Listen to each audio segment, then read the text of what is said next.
You can't just jump into this game thinking that, okay, this card is the sit all be all for everyone, that's going to be the best card. The AMX Gold is the best card. The Sapphire Reserve is the best card. That's pretty much how to pick the best card for you and for your needs. What's up, you guys? Welcome back to the channel. My name is Solomon, and here we talk about credit cards, and today we are going to talk about what is the best credit card to get. Now, a lot of people ask me this, and majority of the time it is the beginners who ask me this, is what's the best credit card for me to get? And which I always reply, what are your goals? Now, it's the same concept applies to, say, like, let's say you're going into a car. You get into your car, you turn the key, start up the car, start up the engine, and you start driving. If you don't know where you're driving to, you don't know your destination, how are you going to even get there? How do you know when you get there? You want to have a strategic plan to figure out where is it that I'm going. Okay, so in this video I'm going to break down 4 goals for you to have, for you to pick from, so it's easier for you to decipher what cards make more sense to you. All right, but before we do that, I'm going to need some coffee first.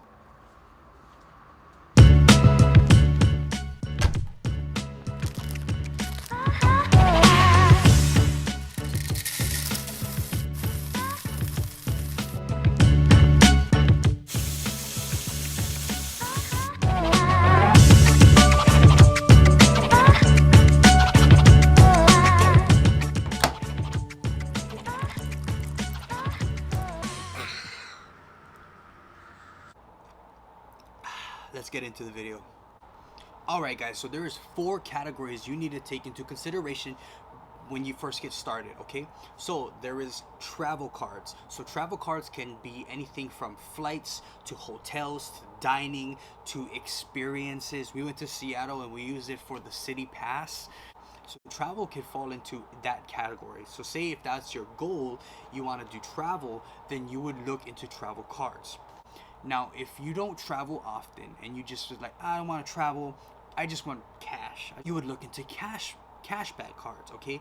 Now, with cashback cards, they usually have cash percentages between 1 and maybe 6% at the very highest. It varies between there, but the cash percentage comes into different categories as well, so subcategories. So let's say you found a credit card that gives you 3% back at a grocery store, and then another one that gives you 5% back at a Halloween store, let's just say, for instance. All right, now you have to think about, how often do I shop at the Halloween store and how often do I shop at a grocery store? Am I willing to give up 2% for the Halloween store? It's for a grocery store? Yes, because I will use that card more often. So you have to not just look at the cashback percentage, you have to look at where do you spend majority of your money. Do I spend majority of my money on grocery stores? Do I spend it on miscellaneous items? Do I spend it on Apple products? Like, that is where you decipher, where can I optimize my cash back? Where can I get the most free money from the spend that I'm getting? Now, the third thing is credit building. Now, when I talk about credit building, there's 2 different ways to think about this.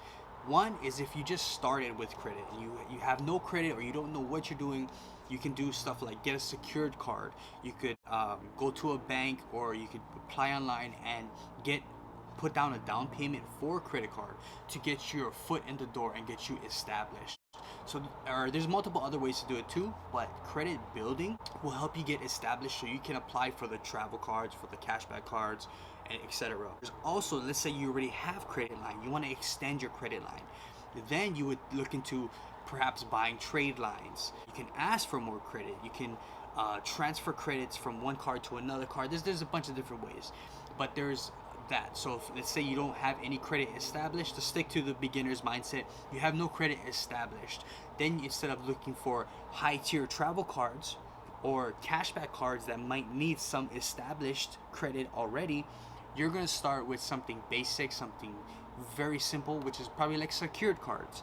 Because yes, you can also do authorized users, but credit card companies really want to see primary accounts. Now, the 4th thing I want to talk about is leverage. Now, what do I mean by leverage? You can leverage 0% interest credit cards for certain projects. So let's say you take out a loan from a bank, and the loan is about, let's just keep it easy, 10%, okay? So if you borrow $100, you have to pay back $110. There are credit cards out there that you can leverage 0% interest for a whole 12 to 21 months. So let's say, for instance, you have a business that you want to fund, or you have an opportunity that you want to invest in. You can get a 0% interest credit card, leverage that, pay for maybe products or inventory or advertising or whatever it is you can't pay for up front, which would give you more time, extended leverage to pay it back afterwards.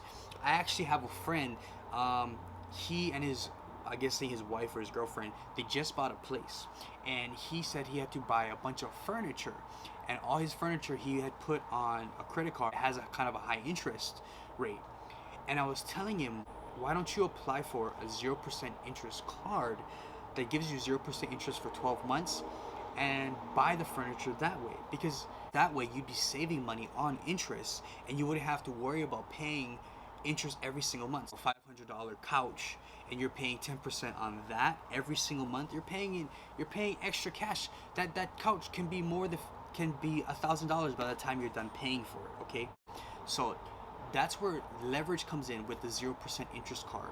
Or let's say you want to liquidate the 0% interest and fund a business and buy product and inventory. Now you're buying inventory, you're creating time for you to sell that inventory, take that money, pay back your credit card, and then now you have profit out of thin air. Last year, my goal personally was to travel more often. So because I already kind of had some credit established, started applying for higher tier travel cards. So with those travel cards, I was able to travel because my goal for at the time was to create experiences with those that I love. Maybe traveling isn't what you want to do. Maybe you just want free cash. Maybe you don't want to travel at all. Then you can look into what kind of cash cards, or maybe you have big purchase coming up. Then you look into, okay, category, what 0% interest cards can I get so that I can make my big purchase and have time to pay it off gradually, instead of putting it on a high interest credit card and then constantly paying interest every single month. So that's where the strategic planning comes into play, and a little bit of research needs to be done as well. You can't just jump into this game thinking that, okay, this card is the sit all be all for everyone, that's going to be the best card. The AMX Gold is the best card. The Sapphire Reserve is the best card. No, you have to look at what are your goals. My goals might be different from your goals. Okay, your goals might be different from your friend's goal. Within those 4 goals, travel, cashback, leverage, and credit building, look at where you want to go. Okay, once you figure out those goals, then you kind of look into, okay, let's say your goal is travel.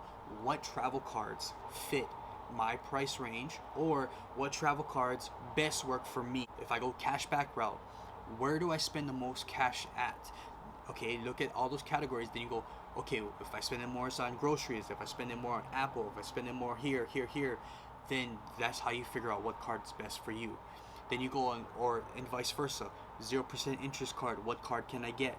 Or if I don't have any credit, how can I establish credit? That's pretty much how to pick the best card for you and for your needs. If this video helped you guys out, please do me a favor, smash the like button. If you're not already, hit the subscribe button for more videos like this. My goal is to help beginners out there, especially a lot of my friends that really don't understand credit and don't know how to leverage it. My question for you guys is, what is your goal? What is your credit goal? Okay, is it travel? Is it cashback? Is it leverage? Is it credit building? What is your goal? Leave it down in the comments below, all right? We'll see you guys in the next video. Aloha.